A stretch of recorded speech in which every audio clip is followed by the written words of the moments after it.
Hey Cancerians, how y'all doing? Welcome. We're going to be taking a look at your second half of June general reading here.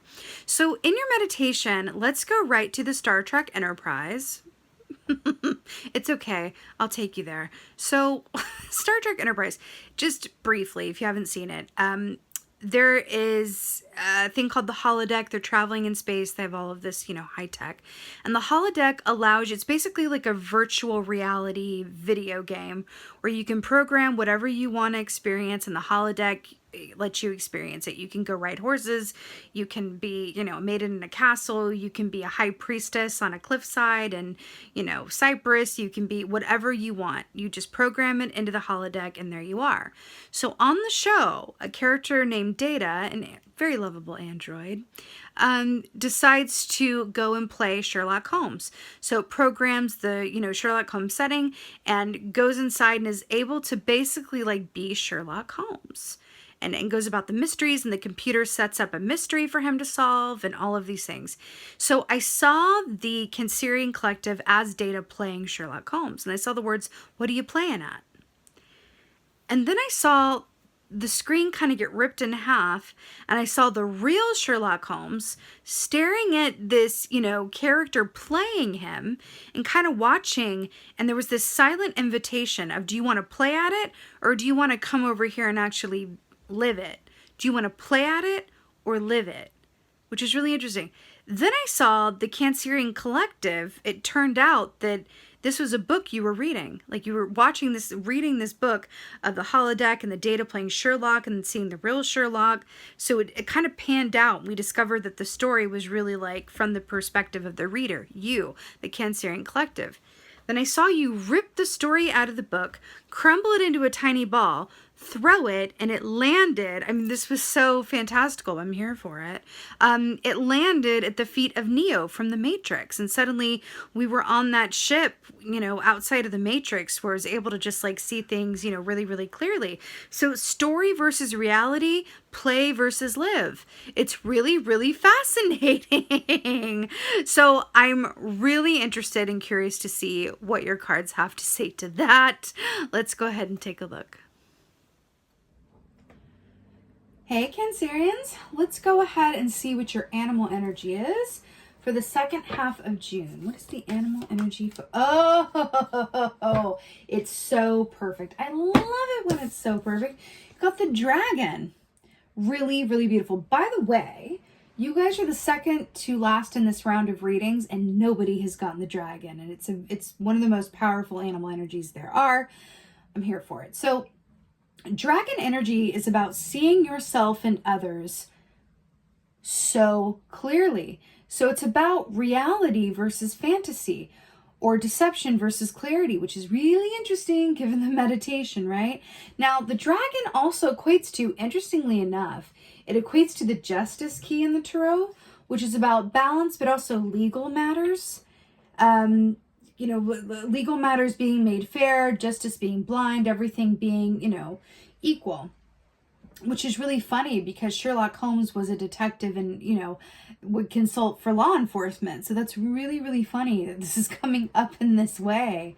But dragon energy, ultimately, it can invite us to look at some truths that can be difficult to look at and acknowledge. But it's all for the greater good, to invite more balance and a more authentic experience into your reality. The dragon demands authenticity. It will not settle for less, right? It's a really powerful energy to have with you, for sure. Let's see what's going on here. What's going on? Oh my God. I literally just turned up the top card as I was about to shuffle, and it's justice. I was just talking about that. Justice. Interesting. Libra energy. Okay. What is going on for... beautiful. So, this is so nice. So you have the Ace of Cups here, which is really beautiful. First of all, you are Cancers. It's Ace of Cups. You got water for water, which is always really beautiful. Also, we are going to be moving into your birthday season here at the end of this month. So very happy beginning of birthday season to you, by the way. Excuse me, I almost forgot. So that's a beautiful nod to that for you. But Ace of Cups traditionally speaking, is about an abundance of intuitive information, an abundance of love, and really good self-care. But this, I'm getting in this context especially, right? With the clear sight and what are you playing at versus living it. I feel like this is about the truth and realizations that come from your emotional core, which is why I feel like it's a bit different than the Ace of Swords. This is an emotional truth, or things that are coming to your attention that are directly related to your emotional sensibilities, core relationships, and reality. You see how the sun here on that cup, which is about illumination and the light and seeing things? Goodness. Also the moth up there as well, which is about transformation. Really, really interesting. Beautiful though. Really beautiful. Let's see. Ooh. Oh, we got it organically. I'm so obsessed. Oh, I love it. I love it. I love it. I love it. I love it. So, right. Justice. This is so exciting.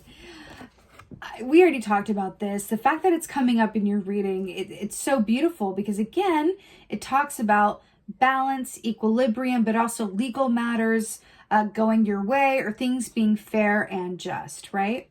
You know, the fact that this is the bat, though, shown here in this key, in this particular deck, is extra amazing in this context because the bat is a symbol of, just like the moth is a symbol of, transformation and endings that lead to new beginnings.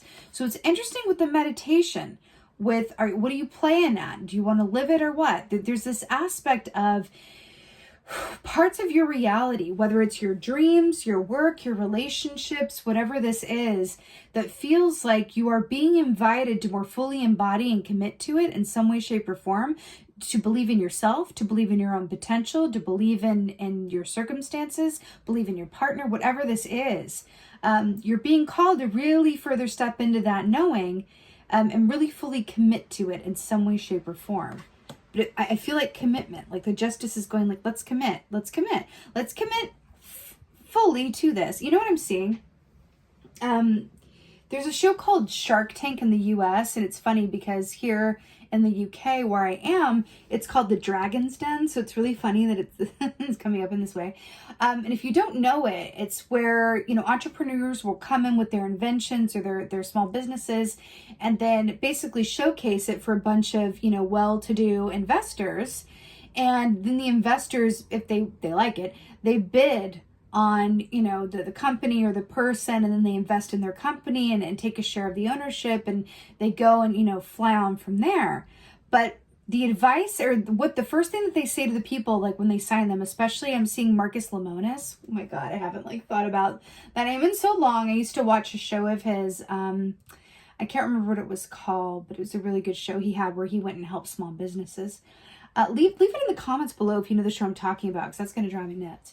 Marcus Lemonis, when he would invest in someone's company or business or the person themselves, he would say, "Are you going to quit your day job?" And they would say, "Do you want me to quit my day?" And he goes, "Yes, quit your day job because I want to know that you're giving 100% time, attention, and focus to this that I'm investing in. Can you believe in yourself enough to quit your day job and fully invest yourself in this? That is the kind of energy that I want to invest in and bank on." Why do I feel like that's coming up for you? Are you an artist in an office job? Are you in a relationship but not fully, you know, feeling like it's of your highest and best good? Are you in some way not committing to what's best for you in terms of lifestyle or outlook or goals? Well, what is this? But that's what this feels like. And in terms of these truths or realizations coming from your emotional core, right? To a place of justice and balance, I feel like there's an aspect here, along with this clear sight of the dragon, that says there is something that you know within your core is for you. You know it, and you know it because of how you feel about it. Whether this is pursuing like a passion hobby or moving somewhere that you really keep dreaming about it, or starting something up, or whatever this is, you know it. And it is another aspect of the justice key, and I feel like that's coming in for you now. It's fated to succeed. It's fated to succeed. Okay? So follow those feelings is what I'm getting. Also, I'm hearing ask for signs. This is a beautiful thing to do. So, and it has never failed me yet. So here's what you're being advised to do. So let's say, just for an example, let's say that you are wondering if you should quit your day job and then really pursue your passion full time, right? Whatever that is. And you say, I don't know if I should do it. Like, I don't know. Let me ask for a sign from Spirit, right? So you go, you close your eyes, you make that space, and you say, okay, Spirit, show me 3, let's say, bats. Great. Show me 3 bats in 3 days if it is in my highest and best good to leave my day job ASAP and pursue my passion full time. And then 3 bats in 3 days. Watch and see if they appear. And if they don't, then it's either not the right time, or you can, kind of take a look at what that feeling brings up in you, because that's information. And you'll see it's kind of like that old trope of like when someone can't decide something on a TV show, and then someone goes, okay, I've got a coin in my hand.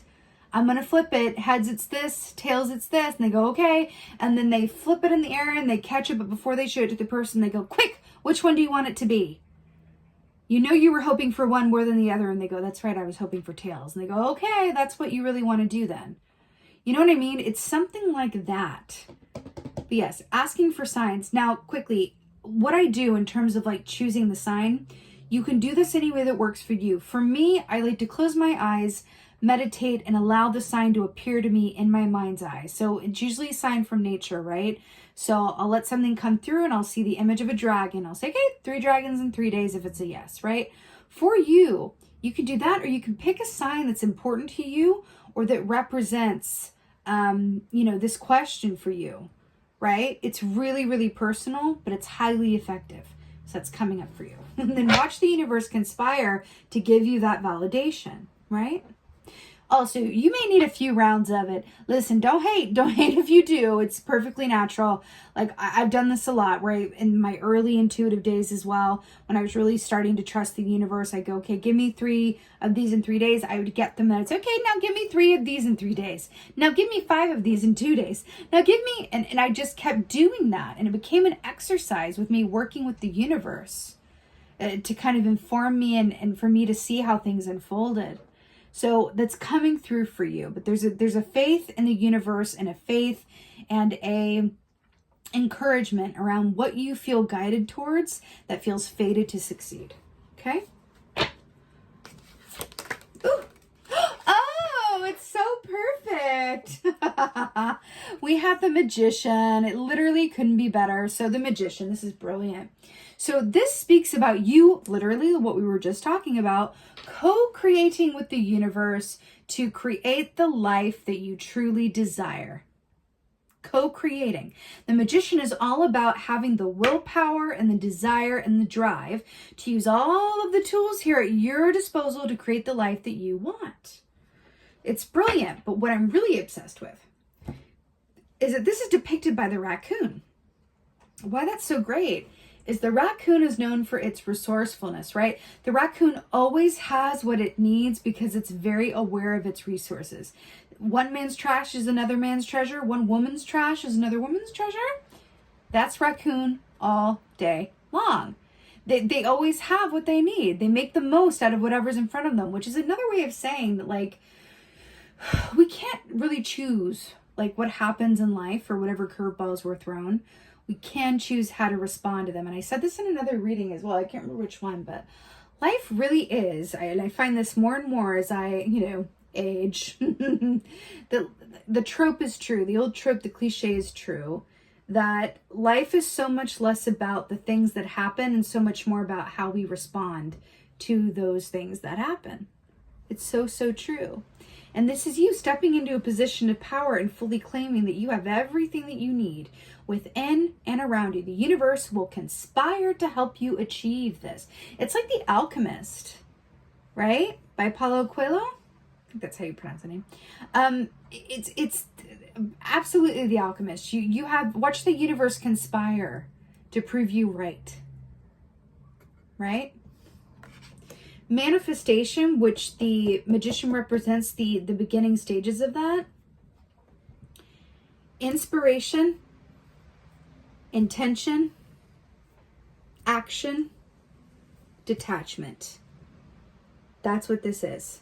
Inspiration, knowing what it is you're feeling called towards, what you really want to do, what you want your life to feel like or be like, right? Inspiration, getting clear on that, right? Intention, giving that fuel, giving that breath, giving that life, giving it energy, giving it focus, giving it time, vision boarding it, whatever that is, talking about it, whatever that is. Action, taking divinely inspired action on what you feel called to do to bring this into physicalization, right? Post this, advertise for this, call this person, do this, right? Detachment, releasing any and all attachment or detachment, and releasing any and all expectations around a given outcome so that the universe can work without any restraints that you may put on it. As humans, we do that, right? And deliver you your highest and best potential, of which you couldn't even dream of on your own anyway. So best just to let the universe figure out the facts and figures and the timing, right? You stir up this big magical brew of intention goodness, right? And then throw it out into the universe and let the universe cook it up for you and deliver it, right? Don't try to dictate exactly what it looks like or in what time it comes. That is manifestation. And I really feel like you're being called to something in particular, and you're being asked to really have full faith in yourself. And it's the difference between, dreaming about it, like Data was in Star Trek, Enterprise with the holodeck, or living it, like the actual Sherlock Holmes. Okay? It's really beautiful. Let's go ahead and get an oracle. I'm feeling like this one. Let's get this one. Oracle for Cancer. Oh my God, I love it. Music, harmony. So the first thing I'm going to say with this is that I feel like this is very specific for someone watching this. That what we're talking about here is something to do with music. Either a dream of music, or wanting to spend more time with music, or getting signs through music, or something to do with music. Okay? Putting that out there. Now for others. Music, harmony, it's interesting. It's interesting because harmony is what? What is harmony, right? It's interesting because I had asked this question on the channel some time ago. It was a giveaway for something. And I said, whoever answers this question, the best, I suppose, I'm going to, do a free giveaway. And the question that I asked is, what is balance? And I'll never forget someone responding, and I think I chose them for the winner. Someone responding and saying, balance suggests that there is a tightrope of some sort, and that in order to stay on the tightrope and not fall, you must have balance. So let's take out that term of balance and say not what is balance, but what is harmony. One or more sounds coming together to create an even greater sound or vibration, right? Music, harmony. We can also look at this as being in a position to have a harmonic existence. But these are two people who really love what they do. Look at her like cradling her, I don't know what that is.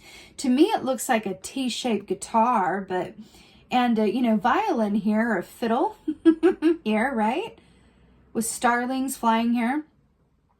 These are two people who are just like in the vibe and really with their art. So it's really interesting that we're looking at it in this way. But ultimately, music, harmony, if you think about what music does, music transports us. It allows us to feel. It allows us to experience life in a sweeter and more profound way. So I really like that this is coming up for you, because there's something about music that we can have a visceral response to that is really undeniable. What do you have a visceral response to that is undeniable? There's something in that for you in terms of your path ahead. What is it? What do you do that just gets your heart? What do you do when you look up and the time has flown? What do you do that you would do even if you didn't get paid for it? Those are the questions. Music, harmony, right? It's really, really beautiful, Cancers. It really, really is. I am sending you so much love and blessings for the beginning of your birthday season. Thank you very much. I so hope that this helps and resonates. If so, please do let me know in the comments below. I absolutely love reading your comments. Please like, share, and subscribe. I would so appreciate that. And then lastly, I have a private Facebook group that I would love for you to join. The link is in the description box below, but it's a group for metaphysically minded spiritual people who love all things tarot, metaphysical, to get together in a safe, inclusive environment and ask questions, share stories, just get together in a way and really just enjoy a community where it's safe and inclusive and there's no, there's no bad or wrong questions. It's just about sharing and connection, really. It's also a way for me to connect with you more personally. I just did my first live in that group and we did a collective reading for the full moon in Sagittarius that was really beautiful. I'll be doing more lives for that group where I go in and I do free personal readings and a lot of good stuff. If you are a part of that group, I consider you a true chromie and I want to give back more in that way, because that's what this is all about. Everything is about. It's about connection. So I would love to see you over there. And with that being said, just thank you. Thank you so much for being here. And as always, and most of all, thank you for being you. And be well. Until next time.